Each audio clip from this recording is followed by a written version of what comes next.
All right, let's talk some pro ball, man. Let's talk some divisional round from last week, man. We had some great games. And our first one I wanted to get into was this Bills Broncos game. Right now, Bills are taking some heat, man. They fired McDivitt. Josh is taking McDermott. Damn it. Do it They again. fired McDermott. They fired McDermott, and this TV shit ain't easy. Dude. That's right. Names the worst over here, the absolute worst. It is hard. And by the way, I have to give you flowers from the jump. You are the best at it right now, brother.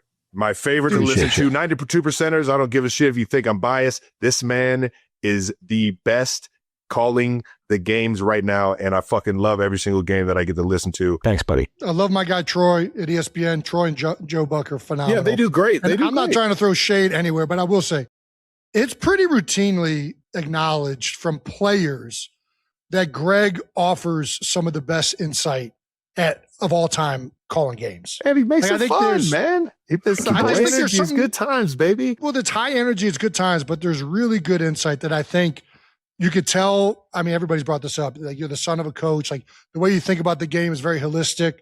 You're very caught up with the analytics. Like, I'm not telling you anything you know, but as a player, we all just enjoy how much you put into it, and it's apparent.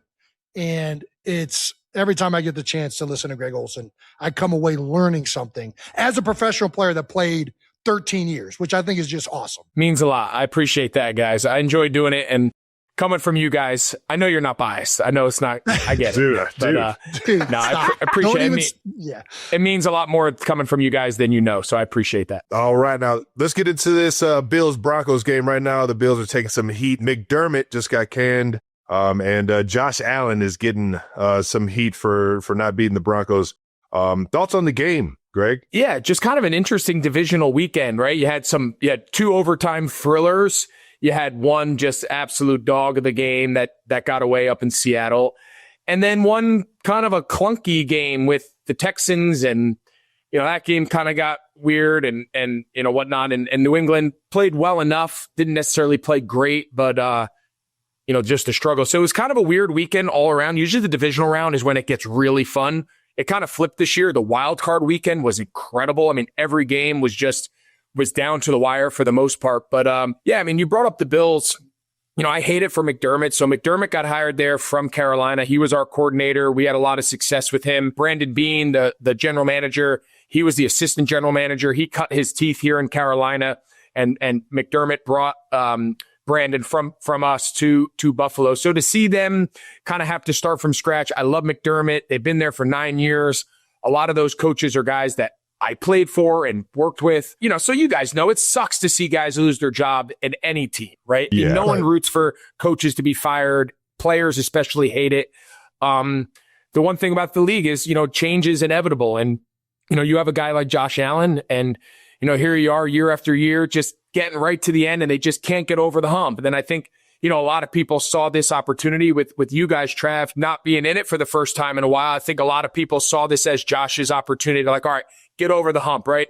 No Mahomes, no Burrow, no Lamar. Get those premier guys out of the way, and here's your opportunity. But, as you guys well know, it's never as simple as that. I think while Josh Allen is incredible, and I'd argue he's the best player, if not he's the top 3 player on any given year in the league. But, the roster, they got holes. They had issues. You'd have given up 30 plus on defense. And certainly he made his fair share of mistakes in that last game, but their margin for error was just so small. I think the roster was okay. I don't think it was a great roster. It was elevated by a generationally talented quarterback. And ownership just realized, hey, same old story every year, and we're going to try something different. And it sucks, but it's the nature of this business. Well said. Yeah, I mean, that's the thing with the Josh Allen, I guess, noise out there. Like, everybody's crushing him. Well, not everybody. He's getting his fair share of criticism, and rightfully so. At least 2 of the turnovers are blatant mistakes, right? They shouldn't happen. But at the same time, it's hard to criticize him because, the only reason that team had the season it did and got there was because of him. And there was plenty of other times that had that game go their way. And Josh made a bunch of plays in it as well. So I don't know, man. It's a hard one to say because you obviously want to hold him accountable. You want to hold McDermott accountable. But again, both of those guys, I don't know that either of them was the reason that they haven't accomplished it yet. It feels like they've always been missing pieces here or there. That offense, you take away Josh Allen, like they're outside of James Cook, who really stresses the defense that much, right? Like the offensive line is great. They have a great run game, and Josh just makes tons of plays. But it's a tricky one for sure. I don't know. Where do you sit with, I guess, Josh's performance? Like, how would you go about grading that as an analyst? Yeah. So I think what you have to be careful is just saying like your performance in this one given moment. Like, how did you play in the divisional round? I think there's a lot of examples. I mean, we can go back just this year, in just the last couple of weeks of playoff games where, would you say Drake May had his best game in the postseason? He hasn't probably played his best, but CJ Stroud turned the ball over 15 times, it felt like, and they win, so he gets another crack at it. And Stafford certainly hasn't been as good in the postseason. He's going to be the MVP most likely.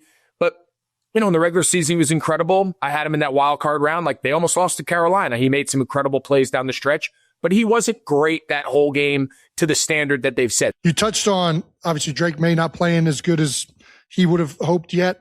CJ Stroud, I mean, we used to call that being in the Matrix, right? Like, you don't know what's up, what's down. Like, you are just rattled.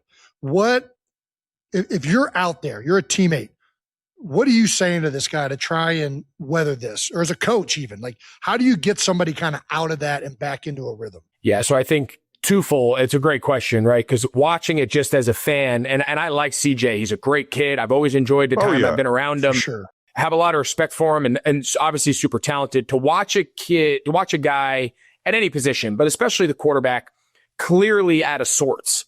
And the ball coming out of his hand, the weather clearly affected him. Then it starts getting mental that every ball he threw was like a hope and a prayer. And it just kind of spiraled away on him, especially there in the first half. It just kills you. Like, you never want to see someone struggle like that. So I think in the moment, there's one way to handle it, right? There's, the coaches need to do a good job with play calling and play sequencing and giving them easy completions. As teammates, make a play for him, make a contested catch, right? Give him more time if you're pass protecting, or, we got to get open quicker and separate and give him an easy target. So I think there's things you can do on the field. Then there's the sideline interaction. Obviously you want to be positive. You want to be encouraging. You want to try to keep them going. So in the game, I think there's a lot of people, coaches, players, teammates, that can do a lot to try to unburden him, like take some of the load off of his back, because obviously he's feeling it pile on.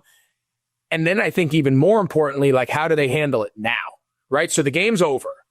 They lost. The season's done. They have a lot of their future tied to him being their quarterback for the next 10 years.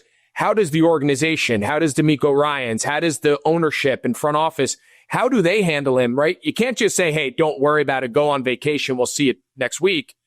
But you also can't crush him. So I think it's going to be a very delicate balance, and they're going to have to go about that in the right way, because holding a guy accountable and not crushing his spirit, who's the future, as we all know, is a very fine line. And if they don't straddle it the right way and it goes too far other end, they jeopardize a lot of their future. It's tough, man. Absolutely. People are also saying it's tough as officiating a catch, because the Bills fans and really the uproar of the entire this divisional round, from what I caught, through the ground is completed. So I get the frustration. If I was the offensive player, if I was on the Bills, I would have been fighting my ass off too.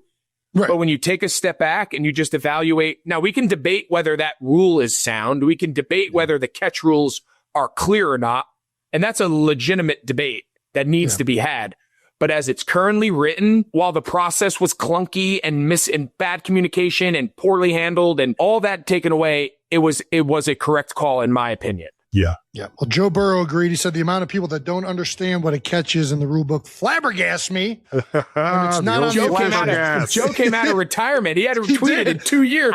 I don't think I've seen him say anything ever. So, all of a sudden, Joe was so fired up over going to the ground reception. It got him out of hibernation. Listen, if you're going to watch the game, you got to know the rules. And I'm flabbergasted if you don't. Flabbergasted. And what a great word. I love it. I don't even care what he said to the world. I'm just glad he used the word flabbergast. Totally. Greg, you're the Bills GM. You know Bean. What do you think this team needs from coaching, player, all of it? It's a great question, and I was talking to a buddy about it this morning. And if I'm Brandon Beane and I'm ownership and I have the magic wand, I think there's a lot of Buffalo Bills fans right now that are saying, wait a minute, we just went from decades of irrelevance to 9 really good years. And again, never made it to a Super Bowl, but like we put the Buffalo Bills on the map more than they had in decades prior to McDermott getting there. Yeah. So I'm looking at this saying, okay, everyone wants to make change, but how often do we see change and the guy making and then the new guy not being as good as the old guy, right? We're trying to replace 10 NFL coaches right now. Can we all sit here and say these 10 coaches are going to be better than the guys they replace? Odds tell us they're not. Odds tell us it's not how it works. So especially not the first year. Yeah. No. Yeah. Now, the advantage you get is you get to inherit Josh Allen, who makes a little of these margins a little bit wider. Yeah. But if I'm them, I think I'm getting away from defense. I don't think I can sell to my fans, even if it's the right move. I don't think I can sell to fans and to ownership. We're going to replace a very successful defensive-minded coach and just replace him with another defensive-minded coach. So my gut is I think they go the offensive route. I think the pendulum swings to the other side. You know, do they just promote Joe Brady, who has a really good relationship with Josh Allen? And again, I'm speculating, but like, do they go with Joe and say, you know what, let's focus there. Let's stay consistent on the offensive side of the ball. Let's not worry about replacing that play caller over years. And then we can go out and get one of these defensive coordinators, you know, who's a former head coach, right? So you get Jonathan Gannon, you know, the Vic Fangios of the world, right? Who you get them and you just say, lock them in the room and you have the defense and we don't have to worry about it for a long time. So those guys are all over the place. Typically there's more defensive guys that are available than offensive guys at that level. So that's what I would do, right? Do they bring back Dable? Do they bring, you know, do they promote Joe Brady? I think it's going to be an offensive guy. I just think for a lot of reasons, for Josh, for getting that offensive pass game and everything organized consistently over time, and also more so than anything else, just sell it to the fan base. Yeah. I think that's a big part of this. Well, speaking of the fan base has been floating out a guy who's been undefeated in years past. Do you know Brandon Beane from your time in Carolina? Like Jason said, I think your name has been floated out there. Would you consider being an NFL coach? You know, it all depends on what my future looks like on New Heights. Like if this is going to be recurring, I think if this is going to be recurring and this is something that I can't make my schedule. Apparently you guys couldn't get a hold of me for all these years. Apparently I was so hard to get a hold of that I don't want to cloudy and muddy my schedule up to not be available. So we'll talk offline about what my future looks like here with you guys. But you know, in all seriousness, I've had coaches, never to be a head coach, but I've had head coaches, you know, text me or call me and say, "Hey, would you ever consider if we had a spot?" And I've always, you know, you're always flattered and you're always, you know, it's nice. I'm not sure right now now you told me I could be the head coach. That's a different story. All right, now. But, you know, now we're entering into a new world. But, you know, the idea of coaching is something I love. The idea of, as fun as TD is, and I love it, and my plan is to do this for 30 years. We'll see what you guys know, and Jason, you're going through it right now. Like, as fun as game day is in the booth and on set and in the studio, it's just different. Not like you're watching these guys prepare for the game. You're watching warm-ups. You're watching the thrill of victory, the agony of these bone-crushing losses, the locker room, the guys, the relationships, the hard times. Like, you're never going to fill that. Like, that never gets filled. What we do in TV is really close to it from like a competitive and like you're in the juice. Coaching's probably a little bit closer to the action. You're like truly living and dying because you are impacting the game. That appeals to me. I love that competitive element of it.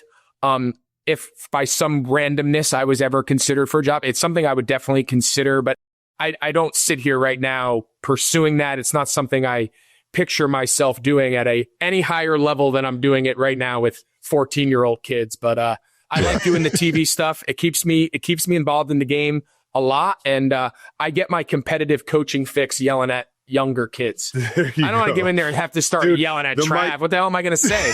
Dude, fuck, what am I going to say? Hard, Greg. You got to coach me hard, man. Just keep getting open and throw him the ball. Make this shit too hard. Hey, you see that guy right there? He's going to be open. Throw it to him. Deal. Well, everybody sees how good of a coach you could possibly be. That's why we had to ask. But if there was an opportunity, I'll ask this. Among all the open head coaching jobs right now, which one is the most appealing if you are looking to be a head coach? That's a great question. So I think right now Buffalo is very appealing because every coach wants a quarterback, right? Yeah. Every coach feels it's the hardest position to get. And if I have one, now I can put all of my focus everywhere else. If you inherit one of these jobs and you have to put, and most likely these jobs, a lot of them are open because the teams weren't very good. A lot of them, generally speaking, you're trying to find the quarterback and build your staff and build the roster and it's just, it's so hard. Yeah. So, you walk into Buffalo, you say, okay, that box is checked for eternity. I can put all of my time and effort into everything else. How do I shore up my defense, my O-line, whatnot. So Buffalo feels like the best job just from that standpoint alone. Another one that's intriguing is Baltimore. Lamar is a fucking generational talent. He's a guy that and a lot of really, really fucking good players on that team. Obviously, a unique set of like a unique skill set in terms of the type of offense that they've been running. But I think it's still it's going to be very interesting to see who lands there and how that team changes as well. Yeah, that's a fascinating one. And again, you move off of, it goes back to our earlier question about, you make change because you're unhappy with the current status quo. And that's the ownership has the right to do that. You get rid of a guy like John Harbaugh. Are you convinced that you can replace him with a better coach? And maybe they do. And certainly we've seen it go both ways, but that's a tall task. That's not a given just because you make change that it's going to be changed for the better. So I agree with you. They've got some really unique pieces there on offense. Obviously, again, quarterback being checked with Lamar is a great place to start. But I'm with you, Trev. I think that's going to be fascinating to see. Do they go offense? Do they go different? Do they go back to leader of men and kind of stay in that same Harbaugh, Mike Tomlin type vibe, which both Pittsburgh and Baltimore have been for a long time? Mm-hmm. Yeah, I'm with you. I think that's going to be very fascinating to see how ownership in the front office kind of decides to move forward there. You got to bring in somebody with that similar toughness, man. Or I really just don't see it panning out, man. But you got to have that toughness as a coach, especially in that division with those teams. Yeah, no doubt. Well, if you want to be an offensive coordinator, we do have a position open in Philadelphia, Greg. We could really use your help with. We need some expertise in the building. I love Sirianni. I actually texted him a little bit because I ran into his brother-in-law at the Miami game. So I was texting with him. We were just kind of shooting the shit a little bit. I love Sirianni. And I know he gets a lot of flack and people want to come after him. I love him. I love his energy. I love his edge. I love the way he manages the game. And I end up fighting the entire universe on behalf of him a couple weeks ago. That was a losing proposition. I don't know if you guys are familiar with social media, but aren't those fun? Not worthwhile. I don't know if you guys are new to this. I think if I'm an offensive play caller, I'm doing everything in my power to get that job. I want to go call offensive plays in Philadelphia because you can do whatever you want. Pick your poison, man. That's a great job. And when that O-line gets healthy too, holy shit. That's a great job. You want to get into this Nicky Foles situation now that we're talking a little Eagles offense? Let's go, baby. So Nick Foles offered up some advice. Obviously, Broncos losing Bo Nix going into the the biggest game of his career. Jarrett Stidham will start for the Broncos. Has not thrown a pass all season long and is in the AFC Championship against the Patriots and the Fighting Mike Vrabels, man. Nick Foles offered up some advice on social media. Note for the Broncos and their fans, I know it's been an emotional 24 hours. I feel for Bo and the team, and I'm sending prayers for a strong recovery. A positive note, though, on going into a game versus the Patriots is that they struggle against backup QBs in championship-type games. It's an all-time tweet from Nick. How many retweets is it up to? That's a great question. Brandon, what are we at? As of yesterday, it was like 20,000. 20,000? It was at like 20,000, I think, at one point. I thought so. I might be making that up. Hold on. It's got to be something ridiculous. Maybe I made that up. Hold on. No, 23K with 17 million views and 200,000 fucking likes. Deservedly so. You talk about using social media with a great kind of as a craft. That was a really well-worded, well-timed. Obviously, the internet loved it. and super relevant because yeah. Stay positive, shit, boys. Jace, Anything's possible, brother. I mean, Wentz was going to be the MVP. You guys replaced potentially the MVP of the league that year and won the Super Bowl. Tricky Nicky Foles, man. It was wild. And I still remember Wentz went down, and I still remember you could hear a pin drop in the locker room. Like we knew his ACL was torn in the locker room after the game. We were like, dude, what is going to happen? How are we going to overcome this? We just lost our starting quarterback. And thankfully, Malcolm Jenkins was up as hey, we still got a great team, man. Nick Foles has played a lot of football here. We had all played with him under Chip, so we kind of had a lot of familiarity and confidence with Nick.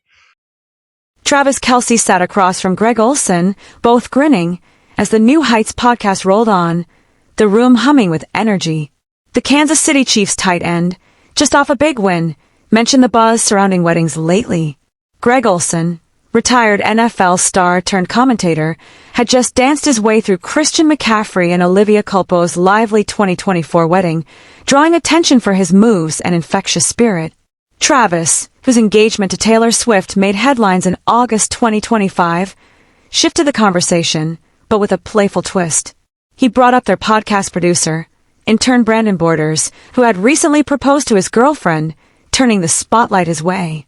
Leaning forward with a sly grin, Travis asked Greg if he had any wedding advice, but quickly clarified, "This isn't for me and Taylor, it's for Brandon here." Laughter filled the studio as Greg seized the moment. "First rule," he declared, "is to invite me." He winked. "I'm not saying it, but a lot of people do. I bring the energy, I bring the fun, and if you want your wedding to be one everyone talks about, you want me there." Jason Kelce, Travis's older brother and co-host, couldn't resist chiming in, egging on his younger sibling.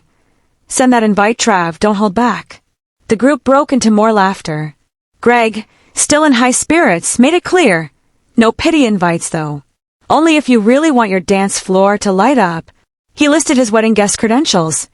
Expert at dancing with grandmas, bridesmaids, or even the bride herself, and not shy about jumping into karaoke, referencing the wild moments from the Tight Ends and Friends event last year. He boasted about his ability to keep the party alive, promising unforgettable moments if he's on the guest list. The conversation wove back to Travis and Taylor, though neither spilled any details about their own upcoming ceremony. Instead, the friends kept the focus on stories and the joy weddings bring. A source close to the couple had shared in December that Taylor and Travis were both taking their time with wedding planning, sharing the workload and savoring every decision together, making sure it didn't feel rushed or lopsided. Both are involved, both excited, approaching the whole process as a team, discussing every detail and enjoying the journey side by side. Travis smiled as the podcast continued, the group swapping stories about unforgettable wedding moments, like Olsen's knack for breaking out the worm in the middle of the dance floor, or the time he grabbed the mic for a spontaneous karaoke session, winning the crowd over with his enthusiasm. Greg's advice to intern Brandon was simple. Make your wedding memorable by filling the room with people who want to celebrate with you, who bring positive energy, and who aren't afraid to let loose and create memories. He insisted that the best weddings have a little spontaneity, plenty of laughter, and a guest list full of people you truly want to be there. Jason added his own memories, recalling weddings where the best moments were the unexpected ones, like a group sing-along or a dance-off between generations. The group agreed that a great wedding is more about the atmosphere, the joy, and the people than any fancy details or strict schedules. As the laughter died down, Travis threw in a quick reminder for listeners. Don't forget to subscribe for more stories like these, plenty more where that came from. Greg, not missing a beat, reflected on the importance of enjoying every minute, whether you're the groom, a guest, or just there to support a friend. He described the magic of seeing everyone come together, letting loose, and celebrating love. He stressed that while planning can be stressful, the best thing you can do is to focus on having fun and making connections, rather than obsessing over little things. The conversation shifted to the value of keeping things light, not getting bogged down in expectations, and remembering the purpose behind the celebration. Travis and Jason swapped stories of their own wedding experiences, good and bad, adding more laughter to the room. The camaraderie was clear, everyone genuinely enjoying the company and the storytelling. Olsen wrapped up his advice with a grin. Don't forget to have a good DJ, get on the dance floor early, and don't be afraid to make a fool of yourself. You'll remember those moments forever. Jason echoed the sentiment, saying, "The best weddings are the ones where everyone feels welcome and the energy never dips."